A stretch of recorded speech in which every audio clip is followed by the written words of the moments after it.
So, welcome to Dog Hugs. And right on cue, Spider comes right on the screen. Geraldine, it's so great to be with you today. It's great to be with both of you and all of you joining us today. And yes, Spider is trained well. Yeah, he's pretty talky today.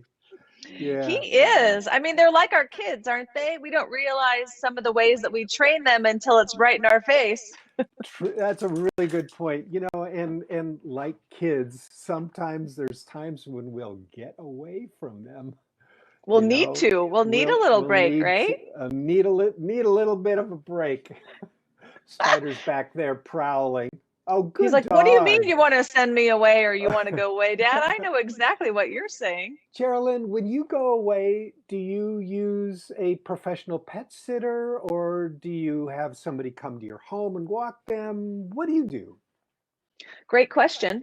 I used to travel about 6 months a year. Yeah. And if I was not taking my dogs with me, my dogs would stay at my house with a pet sitter about 90% of the time.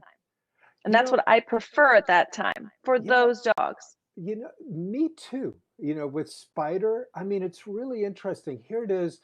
I'm entrusting my two most valued possessions, if Mhm. you will, Spider and my house, to a pet sitter who will walk, and if I'm going to be gone for a long time during the day, I'll bring her in and have her take Spider on a walk as a dog walker. I interrupted you.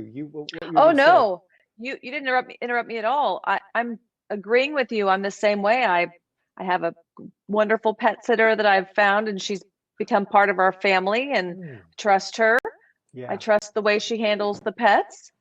yeah. And they let me know that when I come home from my It's trips, but I'm not it's traveling as much as I used to. So, there's a little change there, but still. yeah, it's true. I mean, when you find somebody who's really good, it's like they're gold, and ideally they become part of our family. Yes, you Yeah. want to keep them forever. Yeah, true that. Well, the good news is, folks, we have somebody who's just like that.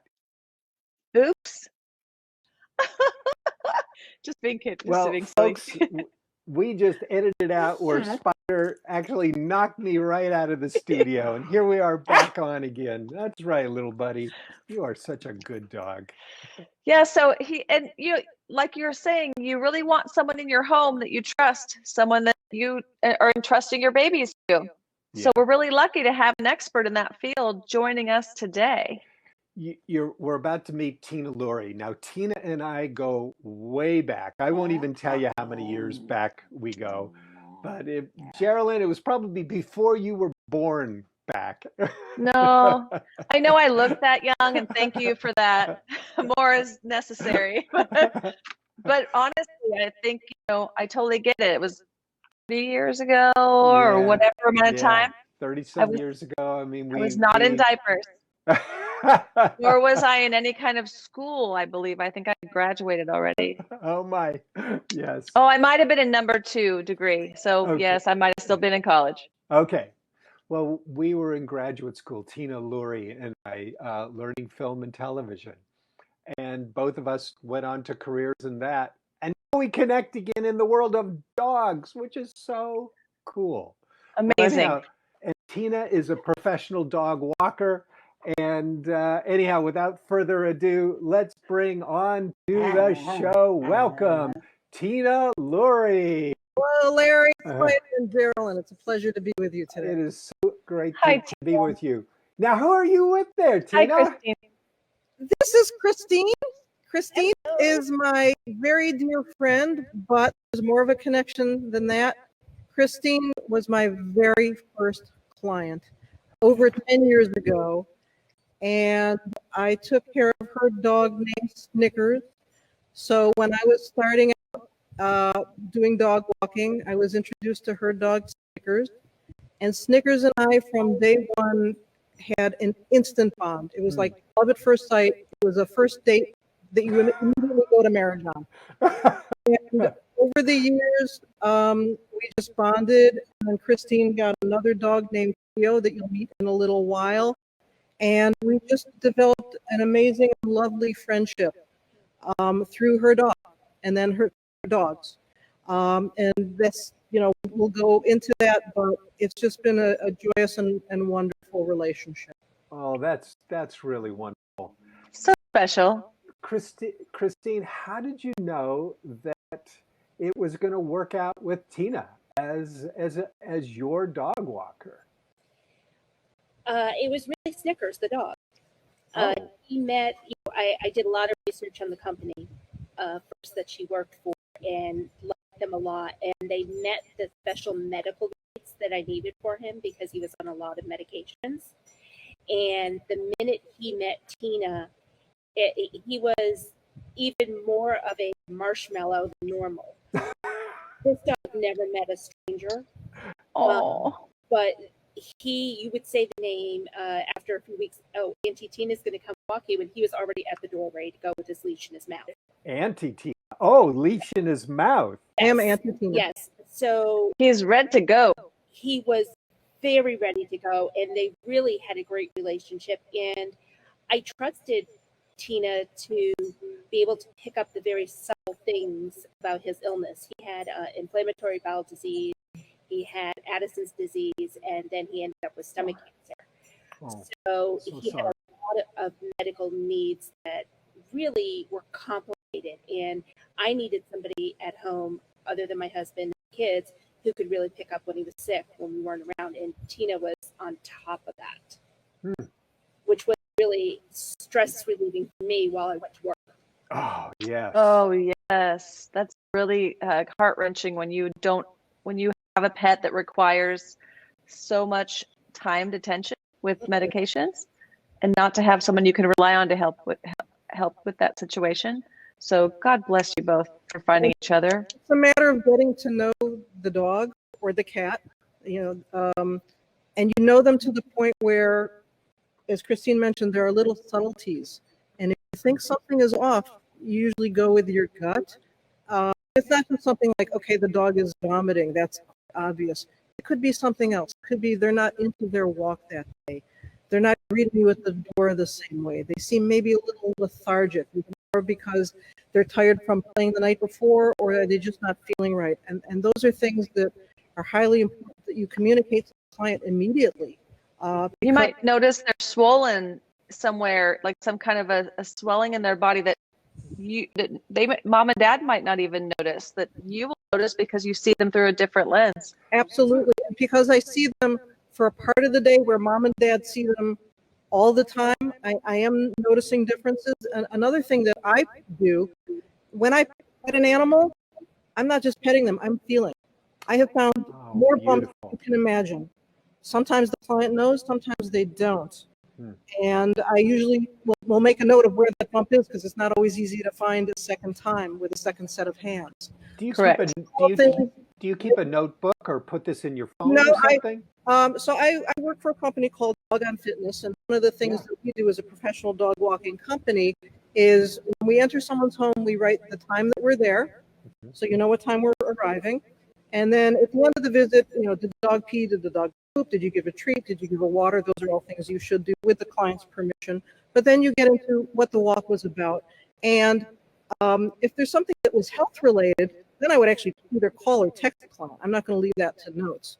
But if it's just about the walk itself, then certainly you can say we had fun. We saw, Jack the Spaniel down the road, or yes, Snickers wasn't into his walk today. So you can kind of go into the details. But if it's something that's health related, or I thought might be an immediate issue, I'd be talking to Christine, so she would know. There were times I would ask a client to come home from work. I said, your dog's not right. It's best that somebody stay with the dog. And every single client would come home from work. This is a lot. I mean, making the notes, it's like, this is, like a veterinarian making those kinds of detailed notes. For your services, they should know how long you're in their home for. If they pay for a 30-minute visit, obviously you should be there for at least 30 minutes. And then you also pay out time. But it can give them a description.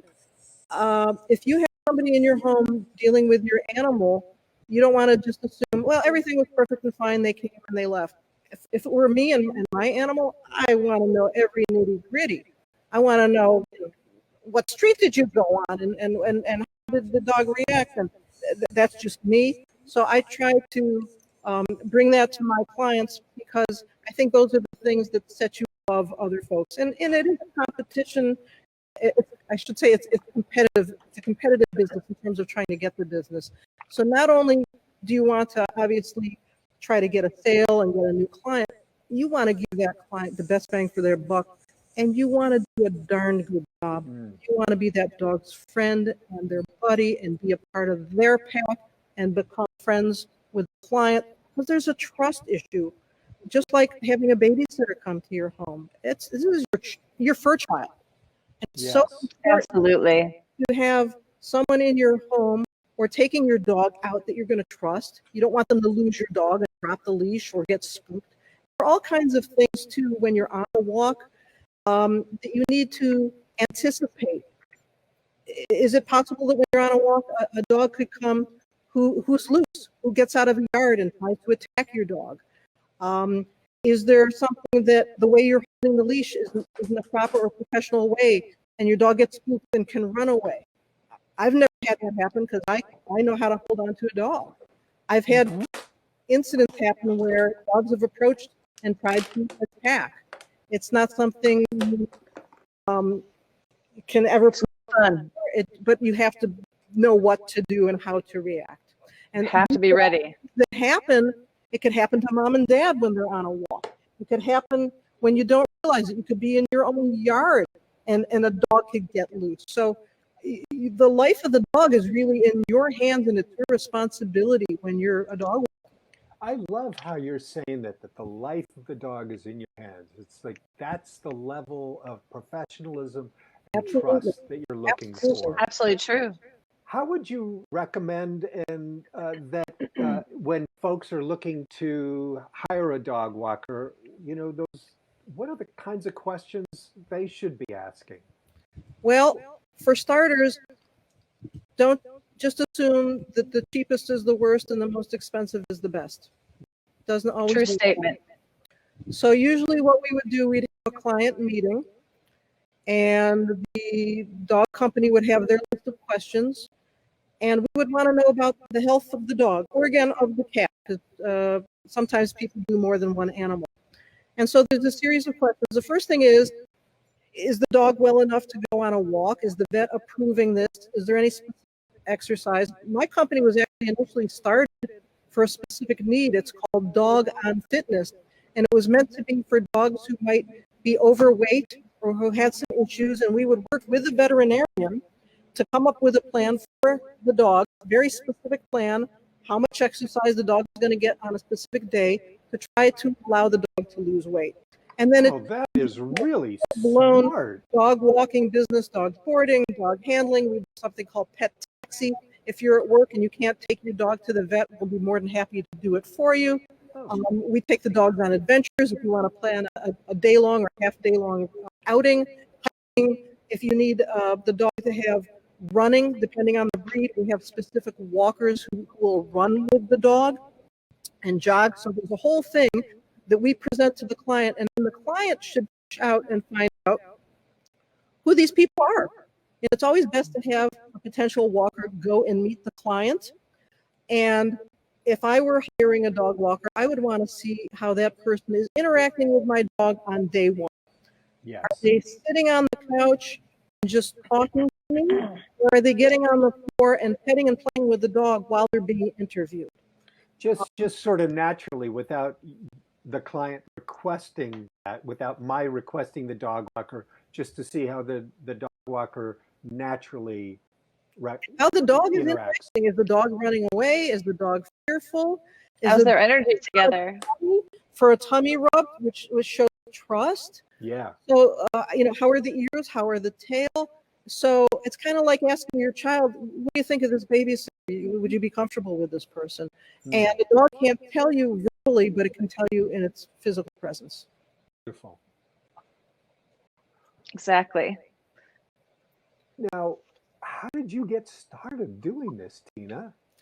Pure I mean, luck. both pure luck. I've been working, such as yourself, in television for over 25 years. Right. And the business just started to change. Companies were laying off people. It was always the bottom line. I was laid off many times. They wanted to hire younger people at less money. And I was just getting fed up. I'd have a job, and 6 months later, I'd lose it. I'd get a job, and 8 months later, I'd lose it. So in one of my unemployment periods, a friend of mine called and said, hey, you know, there's a woman that lives in your building, and she owns a dog walking company. Why don't you give her a call? And I've always loved animals. And I said, you know, fine, I'll give her a call. And I did, and I was hired. And I was thinking, okay, you know, I'll do it for 6 months until the real job comes along. Because as a dog walker, depending on if you're independent or if you're working on a company, there's a very large discrepancy in your pay scale. If you're working with a company, there's a split because the company has to make money. And I'm thinking, well, you know, it's not going to do me that well financially. I'll do it for a little bit. Well, it turned into over 10 years because it became a labor of love. And after a while, it's like, you know, I'm not making that much money, but I'm surviving. I'm getting joy from the dog. But more than anything else, as with in the case with Christine, I've acquired a new family. And Beautiful. one of the reasons I was called Aunt Tina, first by Christine, but then by others as well, was because I was accepted as a member of the family. I took care of the dog, and I always take care of the dogs as if they were my own. I give them love. I give them affection. It's not just, okay, we're going to go out for a walk and we're going to come back. We're going to have an adventure. We're going to have fun. And we're going to bond. And when you share what's going on with your adventures with the dog, with the owners and clients, then you develop trust. Then you develop a friendship. And then you become a part of the family, not only the family for the humans, but part of the pack for the dog.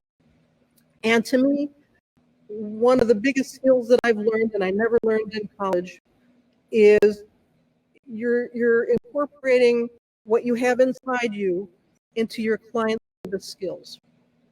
And I think you either have it or you don't have it. And I think that it has helped me greatly in terms of how I interact with people in other businesses, and how you take the love and the care with the animals, and you can put it into so many different things, your organizational skills, your written skills. I also want to know that whoever is writing my notes kind of knows what they're talking about, and that they can communicate with me. So communication skills, which Larry and I had from our television days, but this was just honing a different technique with that and a different way of doing it. And I think when you get to that point, then the client just trusts you and knows, hey, it's fine for me to take a trip for a week, or it's fine for me to be gone all day, because I know my animals have a fantastic time. They're going to get fed, they're going to get a treat, they're going to get tummy rubs. I love nothing better than to do pet sitting and have the dog in bed with me, again, with the client's permission. And almost everyone is fine with that, because again, that's just more bonding, and the dog is in their own home environment, having a grand time. It's like you would say, it's a vacation for the animal. Aww. So we're going on vacation. Staycation. And this was called, well, Christine has Labradoodles. It was Doodle Camp. Dude, I'd be in the house and we'd have Doodle Camp. So cute. Well, you really do elevate the pet's experience when their parents are away, Tina. I applaud you for that over all these years. What a wonderful thing. And I also know that, I know you have cats now, but it's really unusual that you haven't really owned a dog. I've never had a dog for various reasons. Growing up, I was the youngest of three kids. There was a 9 and 11-year age difference between me and my brothers. And by the time my mom had me, she was 44. And the thought of a dog and her taking care of another child, albeit a fur child, was just a bit much for her. And so we never had a pet growing up. And then going off to college and being on my own, I just wasn't home. I never thought about getting a dog. And then I got married. And just for various reasons, we never had a dog. Cats, at this point in my life, are easier. I have a husband with disabilities. So physically, he would not be able to walk a dog, including a very, very small dog. So cats for us right now are an easier option as far as having an animal in the house. But I still get love by visiting with Christine, or still occasionally taking care of dogs. because there's just, I mean, nothing against my cats, but cats in general, I love them. But there's a dog in your house, and a big fuzzy wuzzy, and I like the dog. Something to hug, and you just feel like literally right here in your core and in your heart, you feel the love. Oh, That- definitely. Beautifully said. Yeah. And I'll agree with you all the way. Yeah, I grew up with cats and dogs. And curiously enough, I, as a child, had more bonding, I think, with my cats than with the dog. I didn't really get dogs, until I became an adult. And now it's it's it's the opposite. I love cats and dogs, but as you said, Tina, there's just nothing like wrapping my arms around a dog and If I can having a dog wrap size of a its cougar, arms I'd probably around be me. very happy. Say it again. Say that again. If I had a cat, and I'm sorry, I didn't mean to interrupt, but if I had a cat the size of a cougar, I'd be very happy. I love that. Cats. I grew up with cats and dogs as well, both simultaneously, but also chickens and ducks and horses and cows and rabbits, and the list is endless. Lizards, snakes, rats. But thinking about, I know that things have changed, and obviously COVID has affected a lot of pet sitting businesses. But even while you were in full force, what was the percentage of families that had both cats and dogs in your repertoire of customers you were For my attending? only a few. Only a few. One dog. A decent number had 2 dogs. The most dogs I ever walked were 3, and I found it to be difficult. I'm not one of those people that can walk 7 and 8 dogs at a time. Some people have a specialty for that. That's not my thing. I'm in awe of that. Because also for us, it was more individualized service for the client. If you're walking Yeah. 7 or 8 dogs, you're walking perhaps 7 or 8 different clients, or maybe 5 clients. Who knows? For Right. my particular company, it was individual. But there would be a cat occasionally in the house, and sometimes I would also obviously have to take care of the cat. But most of the time, it was just the dog. Yeah. Well, it's funny. I love all species. I have really been focused on the dogs for the past, and cats too. So I never say just dogs. But it's funny because I'm a partner in a catnip company now, and it cracks me up because I'm having so much fun interacting with all of our customers on our social media and the cat stories. That I bet you do have hilarious cat stories, including that they don't really care that you've gone to visit someone else's dogs because they are like, whatever. At least it wasn't another cat. My focus is on them, and I have 2 cats, Louis and Fabio. Fabio has long blonde hair, and also they act like dogs. They sleep with me. They come to the door when I walk in. They're extremely affectionate lap cats, and so I've been very fortunate because some cats can do their own thing and be a little bit more aloof. Mine are not. They're quite friendly and nice. And they did meet a dog in the house once when my husband Joe was recovering from surgery. A friend of mine came by and she brought her little Papillon. It was the first time I was in my apartment, and the dog was all, happy, ready to meet the cat. Cats are like, "What are you?" And they weren't exactly interactive. And then when my cats do have to go to the vet, I'll point out to them as they're in their crate, "Look at the doggy! Look!" And again, they just want to come home. Yeah. Late. Well, I hope to get a cat soon.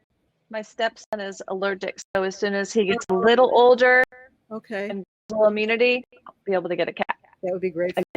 Yeah, it'd be a lovely owner. Is there a chance we can get a Cleo sighting or a Tater sighting there? Ken, if we can move it, they're both laying down in the shade right now. Well, that's a good spot.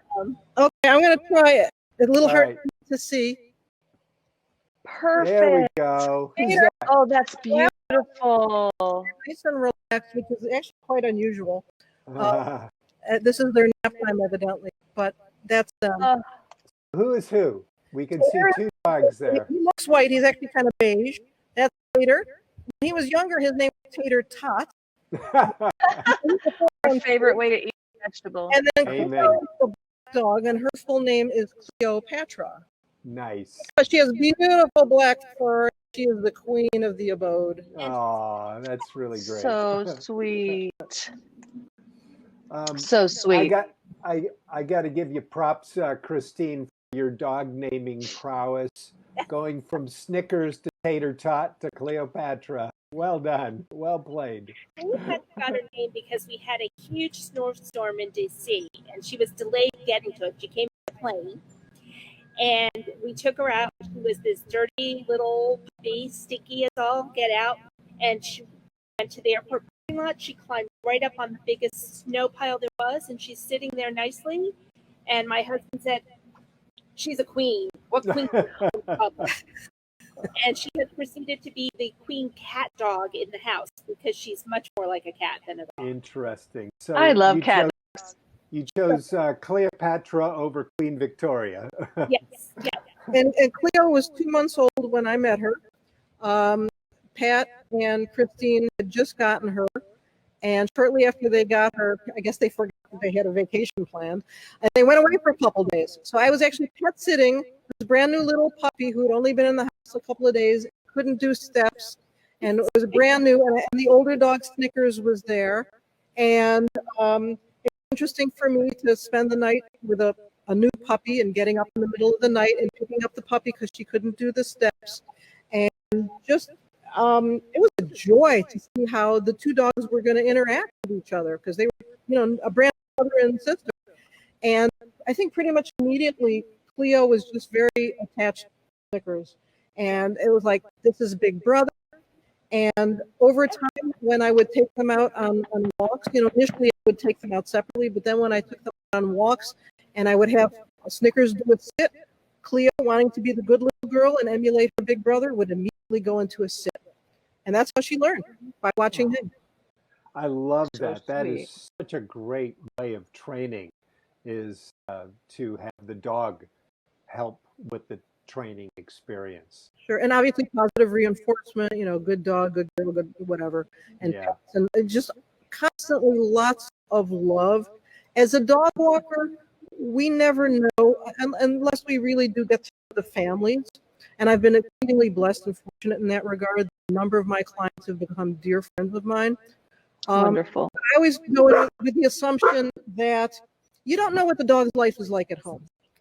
And our mom and dad out working all day and they don't have time for the dog, or maybe they're working from home and they don't have time for the dog.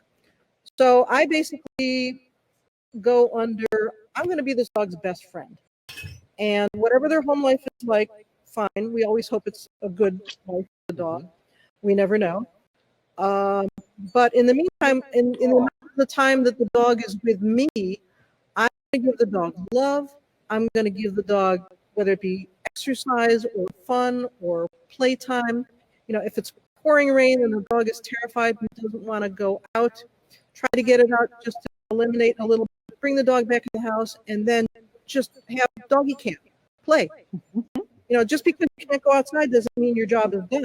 It means you're there for the dog, the dog's friend and the dog's buddy, and for you to bond with the dog. And that is one of the greatest joys that I've gotten is, again, over the years, make a bond first with the animal and then through the client as well. And become accepted as a family member. And then full disclosure, Tina, we contacted you about recording this show while you were literally on the road to get together with Christine, who no longer lives in your doggy service area. Christine is now 3 hours away from where I live.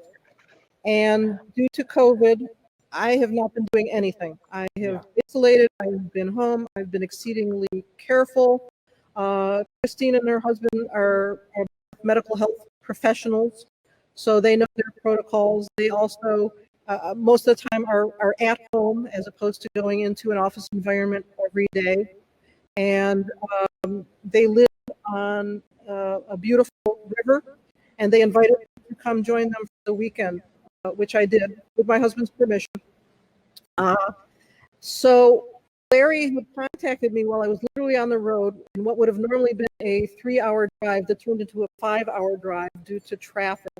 Wow. And here I am, I'm taking my bags out of the car, And actually, my husband had called to say that Larry left a message. And then I look at my text, and Larry's like, "Hi, Tina. Do you want to do the show? Like, maybe in an hour or so?"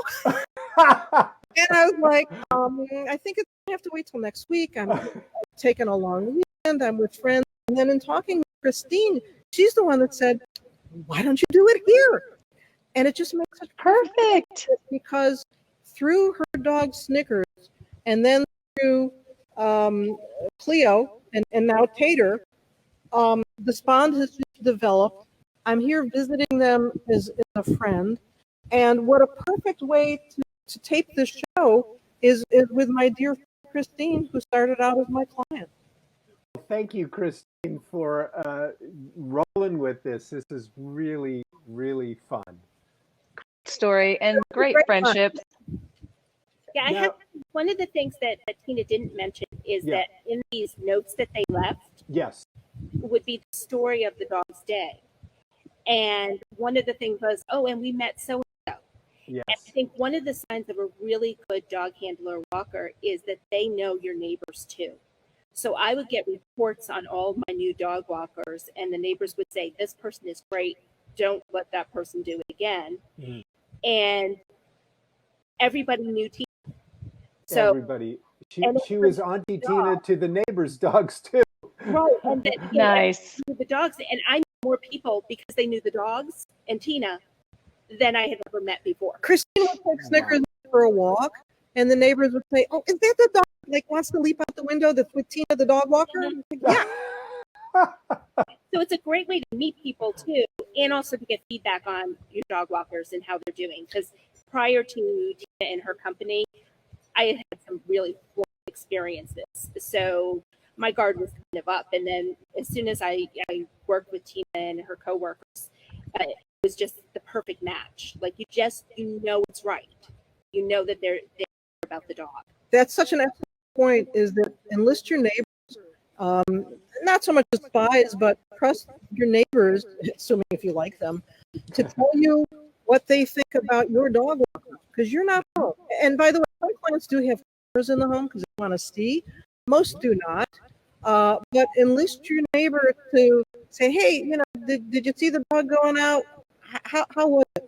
I have actually seen dog walkers that I thought were forceful with the dog, and I didn't like it. I'm not referring to my company, but I would be out, and if I would see another dog with a person, say, "Hi, who's this?" And they would say, "Oh, I'm the dog walker."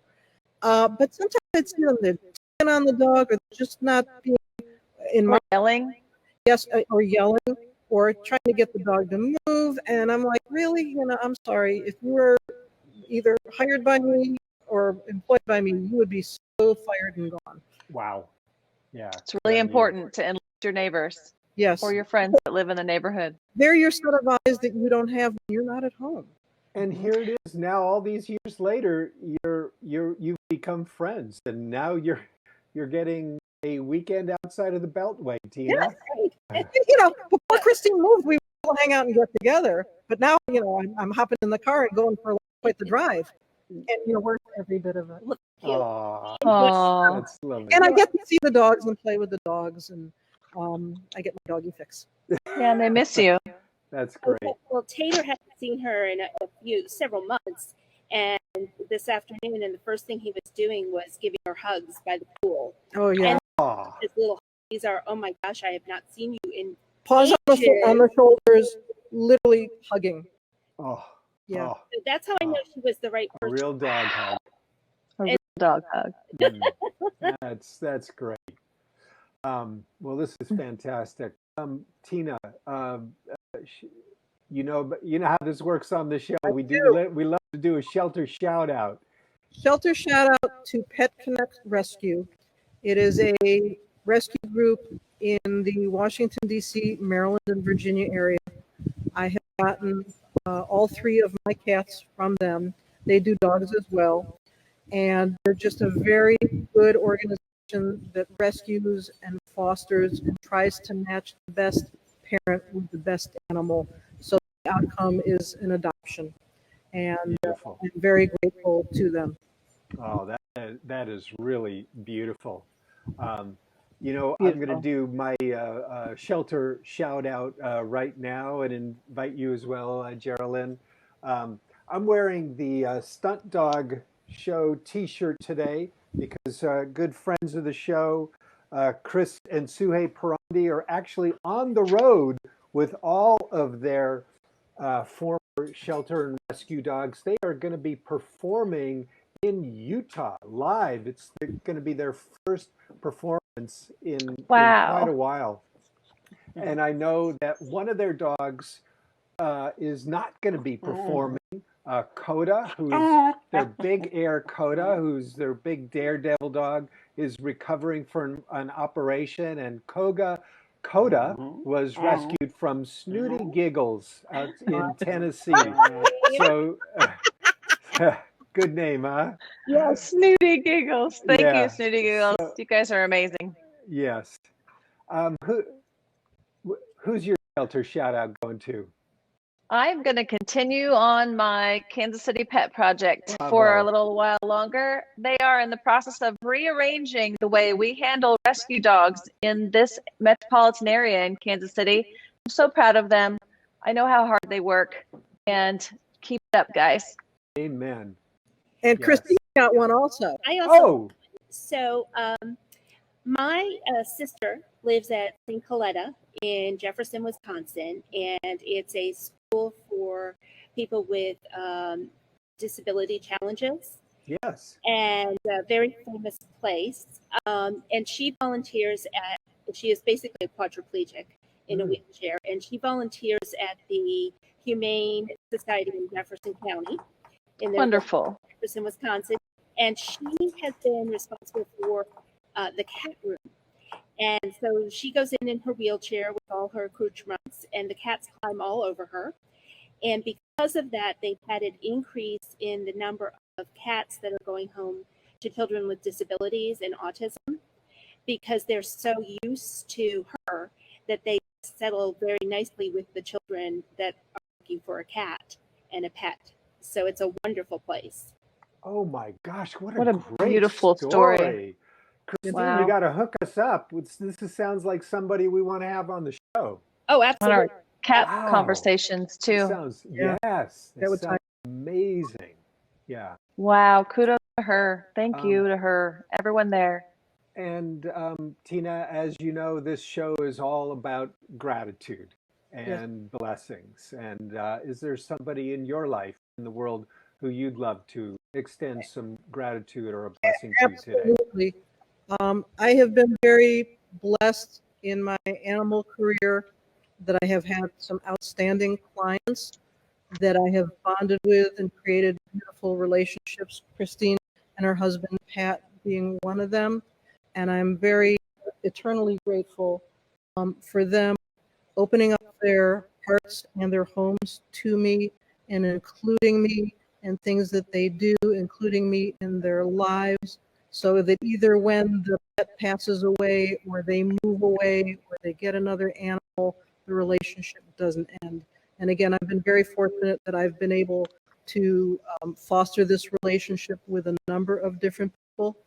And I'm very blessed and grateful to Christine for allowing me into her life and into her home and inviting me to have a lovely weekend with her. And again, this is not a business relationship. This is love. This is friendship, and this is pure friendship and family. And I'm very grateful to that.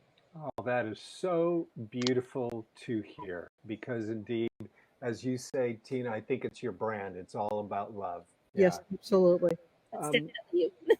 yeah. Christine, is there somebody who's on your heart, on your mind today, who you'd love to give a blessing to? Putting you on the spot here. No, I actually think my sister. Oh, that's wonderful. So my sister Lurie, who lives at the St. Coletta School Foundation in Wisconsin, she has been there for many, many years. She's actually one of their ambassadors. But she has a absolute love of cats. Mm. And the change that I see in her when she is around cats and how much calmer she becomes, and the fact that they have this program where she can go to the shelter and actually be with animals that she can't have in her group home um, is just wonderful. And it really brings up such warm thoughts for me. She has something that she can do that she is phenomenally good at, that is benefiting other people, which I know makes her heart just so happy. And she's had a little bit of a rough time lately with some deaths in our family, and she's on my heart every day. But the fact that she still wants to go and take care of these cats as soon as that shelter opens, really is just, she's my hero. She's Oh, just amazing. that's beautiful. She's Beautifully my hero said. too. Yeah. By the way, we have a first on Dog Hugs today. Is this the first time, Geraldine, that your pup here? I'm even forgetting this one's name. This is Been on the Buddy. show. Buddy's a grumpy Buddy. old man. Buddy is a 14-year-old. He's going blind and deaf, but he's still hanging in there pretty well. Oh, He's a Yorkie poo. More Yorkie than poo. Definitely more Yorkie than poo. oh. So I'll call him a Yorkie doodle today. He's my Yorkie doodle. That's great. Well, Yeah, Buddy, Very sweet. Get the doodles for one last hurrah. oh, Buddy, He's trying to talk to me and tell me that he'd like for me to take him to the bathroom, but I've asked him to wait for a few minutes, and he said, "Sure, Mom." What a good Oh, guy. that's How long have you had him? So he came into my life with my marriage. He came with my husband. Okay. So he's been in my life for about 8 years now. Wonderful. It's very sweet. He's done a few commercials. He knows quite a few tricks. He's a Get a dog sweetheart. out here. I have his bobblehead right behind me. oh. Oh, hi, beautiful. Hello. Hello there. Hi, Cleopatra. Is this Hi, Tater. Is this Tater? Yeah. This is Tater. Okay. I see. Very good. We got a Tater sighting there. We got a Tater sighting. So yeah, She coming? good dog there. Oh, we Here might get a Cleo Here's sighting Cleo. here. There we Hi, go. Cleopatra. Cleo sighting. Hello, gorgeous. I want her eyelashes. They're amazing. She used to have little brown highlights over her eyebrows. There, Oh, there we go. Oh, Look good girl, eyelashes. sweetheart. Hi, Tater. Beautiful. Tater, Tater, you want to give Auntie T a kiss? No, he says there's food in the way. I don't want to give you a kiss now. Well, Thank I'll you so give a much. little- This is I'll give a little this is- gratitude shout out today Please. to you, Tina, and to all the dog walkers out there. I know that things have changed right now, and I know it's temporary. Everything will start going back to a new normal soon, or within the next year and a half, depending on how science and technology all help us solve all this. But thank you to all those dog walkers out there and pet sitters. I'm very grateful for mine. I couldn't do it without her. Oh, that's beautiful. So extreme gratitude. Thank you so Yeah. much. And mine's going to go to the Perandis with the all-star stunt dogs. What they do in the world of rescue is amazing. And to have been off the road at the peak of their season, it just, so many crowds really just love their folks. I mean, they see hundreds of thousands of people a year. And this year, they're seeing nobody. Right. So I'm so grateful that some folks are going to get to experience them. They're going to be in Utah right now.